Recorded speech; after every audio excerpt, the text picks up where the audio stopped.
তো গাছ আজ থেকে 15-20 দিন আগে পটল বাড়িতে এসেছিলাম, আজকে আবার আসছি পটল বাড়িতে। এই কি অবস্থা পটলের, দেখতে পাচ্ছেন? এ মা,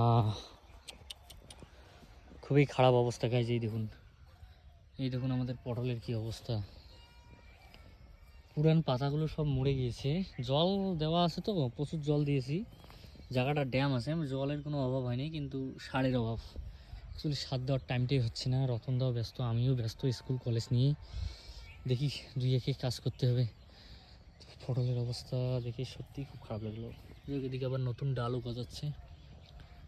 এই কয়েকদিন আগে জল দিয়েছিলাম, আর জমিটাতে কিন্তু ঘাস এখন আর নেই, জমিটাও নরম হয়ে গেছে পুরা। আবার নতুন করে ঘাস গজাচ্ছে। এই দেখুন, এই দেখুন দুব্বা ঘাস। এই দেখুন এখানে অনেক দুব্বা ঘাস গজিয়ে গেছে, এই জায়গাটাতে অনেক রকমের ঘাস গজিয়েছে। যা হোক, তাড়াতাড়ি পটল বাড়ির ট্রিটমেন্টটা নিতে হয়, তাছাড়া চলতেছে না। দেখুন আমি দূর থেকেই দেখলাম ওই দিক থেকে যে পটল বাড়িটা অনেকদিন থেকে যাওয়া হয় না, দেখি কীরকম পরিস্থিতি। তো খুবই খারাপ লাগতেছে, এত কষ্ট করে গেছি, অনেক পরিশ্রম গিয়েছে, আপনারা তো জানেন। তো দেখি তাড়াতাড়ি আর 2-1 দিন পরিশ্রম করতেই হবে এখানে। এখন অনেক কাজ বাকি, বাঁশ গাড়তে হবে, প্লাস জানি দিতে হবে।